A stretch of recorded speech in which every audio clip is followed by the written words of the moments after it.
Assalamualaikum warahmatullahi wabarakatuh. Alhamdulillahirabbil alamin, wassalatu wassalamu ala asrofil anbiya'i wal mursalin, sayyidina wa maulana Muhammadin wa ala alihi wa sahbihi ajma'in. Amma ba'du. Yang saya takdimi, pengasuh Pondok Pesantren Zainul Hasan Genggong, Kiai Haji Muhammad Hasan Mutawakkil Allah SHMM. Yang saya hormati Rektor Universitas Islam Zainul Hasan Genggong, Dr. Abdul Aziz Wahab BAMAG. Yang saya hormati penguji saya Ustadz Fauzi dan Ustadz Faris Purwantoro. Dan yang saya cinta sayangi kedua orang tua saya yang sudah mendoakan dan mendidik saya sampai di titik ini. Perkenalkan, nama saya Dariatul Fariko dari Fakultas Tarbiyah Prodi PAIA semester akhir. Di sini saya akan memaparkan hasil proposal saya yang berjudul Problematika Pembelajaran Kitab Taisirul Kholaq dalam Membangun Akhlak Santri di Pondok Pesantren Zainul Hasan Genggong. Di sini saya akan menjelaskan latar belakang pondok pesantren. Pondok pesantren merupakan lembaga pendidikan Islam yang berperan penting dalam membangun kepribadian dan akhlak santri. Selain sebagai pusat pembelajaran ilmu agama, pesantren juga menjadi tempat pembinaan karakter melalui penampilan nilai moral, etika, dan sikap hidup Islam. Salah satu tujuan utamanya adalah membentuk akhlak respektif, yaitu sikap hormat, santun, taat aturan, dan beradab dalam kehidupan sehari-hari. Kitab Taisirul Kholaq menjadi rujukan utama dalam membentuk akhlak karena memuat ajaran tentang adab kepada guru, orang tua, dan sesama. Namun, nilai-nilai tersebut tidak akan optimal tanpa penerapan yang konsisten, sehingga diperlukan pengawasan yang efektif. Pengawasan di pesantren tidak hanya menjadi ketertiban, tapi juga berfungsi sebagai sarana dan pembinaan disiplin dan perilaku santri. Di sini saya akan menjelaskan latar belakang pondok pesantren. Pondok pesantren merupakan lembaga pendidikan Islam yang berperan penting dalam membangun kepribadian dan akhlak santri. Selain sebagai pusat pembelajaran ilmu agama, pesantren juga menjadi tempat pembinaan karakter melalui penampilan nilai moral, etika, dan sikap hidup Islam. Salah satu tujuan utamanya adalah membentuk akhlak respektif, yaitu sikap hormat, santun, taat aturan, dan beradab dalam kehidupan sehari-hari. Kitab Taisirul Kholaq menjadi rujukan utama dalam membentuk akhlak karena memuat ajaran tentang adab kepada guru, orang tua, dan sesama. Namun, nilai-nilai tersebut tidak akan optimal tanpa penerapan yang konsisten, sehingga diperlukan pengawasan yang efektif. Pengawasan di pesantren tidak hanya menjadi ketertiban, tapi juga berfungsi sebagai sarana dan pembinaan disiplin dan perilaku santri. Di sini, proposal saya memiliki dua rumusan masalah. Yang pertama, bagaimana strategi pembentukan akhlak dalam pembelajaran kitab Taisirul Kholaq di Pondok Pesantren Zainul Hasan Genggong. Yang kedua, bagaimana implementasi nilai-nilai akhlak dalam pembelajaran kitab Taisirul Kholaq di Pondok Pesantren Zainul Hasan Genggong. Oke, dilanjut dengan tujuan penelitiannya. Untuk mengetahui strategi pembentukan akhlak dalam kitab Taisirul Kholaq. Yang kedua, untuk mengetahui bentuk implementasi nilai-nilai akhlak dalam pembelajaran kitab Taisirul Kholaq di Pondok Pesantren Zainul Hasan Genggong. Di sini saya akan menjelaskan manfaat penelitian. Manfaat penelitian teoristis. Penelitian ini diharapkan dapat menambahkan khazanah keilmuan pendidikan Islam, khususnya dalam membina akhlak santri melalui pengawasan keamanan berbasis nilai-nilai kitab Taisirul Kholaq. Yang kedua, manfaat praktis. Yang pertama, bagi pondok sebagai bahan evaluasi untuk meningkatkan efektif pengawasan keamanan yang berorientasi pada pembinaan akhlak santri.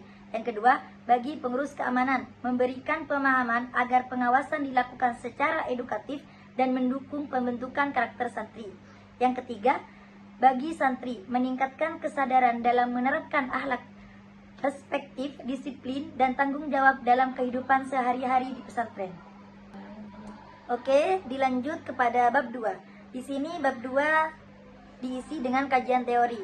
Saya memiliki 3 poin di kajian teori tersebut. Yang pertama adalah karakteris pembelajaran. Yang kedua, kitab Tesrul Kholak. Yang ketiga, karakter santri. Yang pertama, karakteristik pembelajaran bersifat interaktif. Pembelajaran melibatkan interaksi antara pendidik, peserta didik, dan lingkungan belajar. Interaksi ini bersifat dua arah atau multi arah sehingga mendorong keaktifan dan membuat pembelajaran lebih bermakna. Yang kedua, mengarah pada perubahan perilaku. Pembelajaran bertujuan menghasilkan perubahan pada peserta didik, baik dalam pengetahuan, sikap, maupun keterampilan yang bersifat relatif permanen sebagai hasil dari pengalaman belajar santri. Oke, yang kedua adalah kitab Tesrul Kholak. Pembelajaran kitab Tesrul Kholak merupakan proses interaksi antara ustadz atau ustazah, kiai, dan santri dalam memahami nilai-nilai akhlak guna membentuk kepribadian yang berakhlak mulia sesuai ajaran Islam. Kitab ini membahas adab kepada Allah, sesama manusia, dan diri sendiri, sehingga pembelajaran mencakup aspek kognitif, efektif, dan psikomotorik. Di pesantren, pembelajaran biasanya menggunakan metode bandongan, sorogan, dan wetonan yang menekankan pemahaman teks serta internalisasi nilai akhlak. Dengan demikian, pembelajaran ini tidak hanya mentransfer ilmu, tetapi juga membentuk karakter santri agar berperilaku santun, disiplin, dan bertanggung jawab dan berakhlak. Namun, dalam pelaksanaannya, terhadap berbagai problematika yang dapat menghambat tercapainya tujuan pembelajaran secara optimal, antara lain sebagai berikut. Oke, yang kedua adalah kitab Tesrul Kholak. Pembelajaran kitab Tesrul Kholak merupakan proses interaksi antara ustadz atau ustazah, kiai, dan santri dalam memahami nilai-nilai akhlak guna membentuk kepribadian yang berakhlak mulia sesuai ajaran Islam. Kitab ini membahas adab kepada Allah, sesama manusia, dan diri sendiri, sehingga pembelajaran mencakup aspek kognitif, efektif, dan psikomotorik.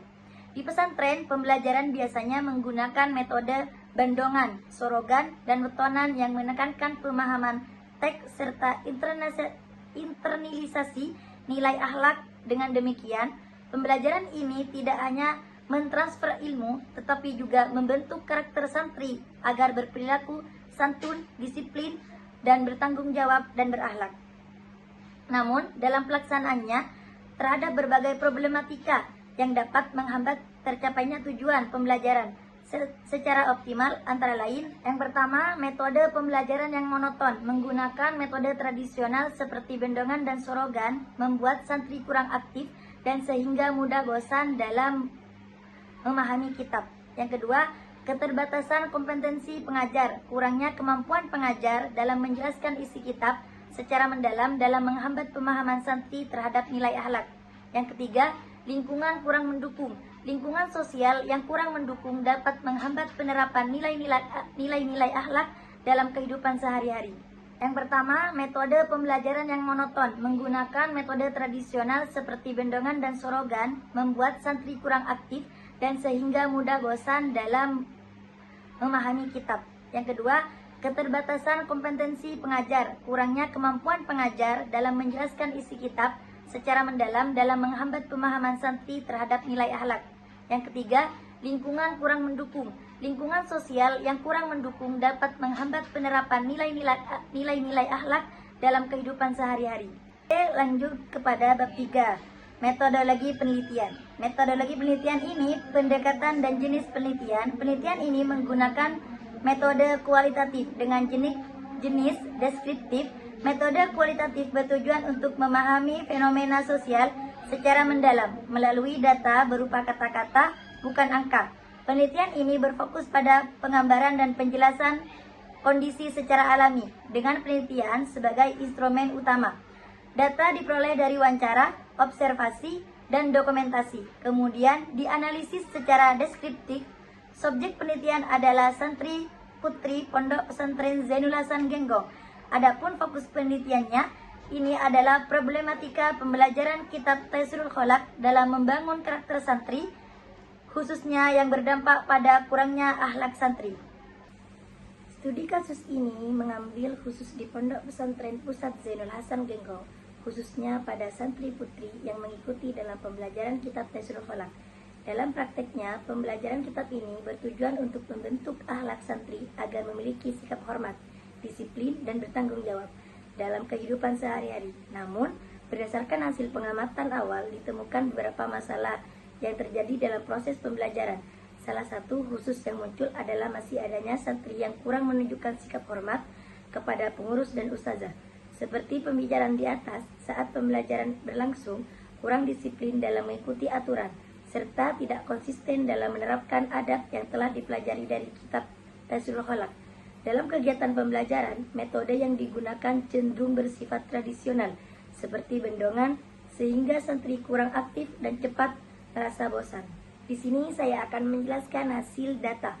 Berdasarkan hasil wawancara, observasi, dan dokumentasi di Pondok Pesantren Pusat Zainul Hasan Genggong, ditemukan bahwa pembelajaran kitab Taisirul Khalaq sudah berjalan dengan metode bendongan dan sorogan.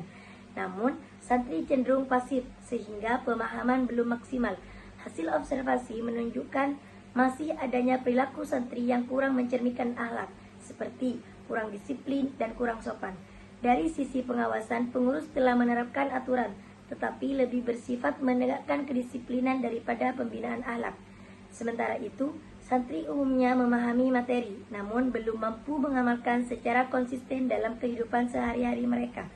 Dengan demikian, problematika utama terletak pada metode pembelajaran, rendahnya keaktifan santri, dan kurangnya optimalnya pengawasan dalam pembentukan akhlak santri.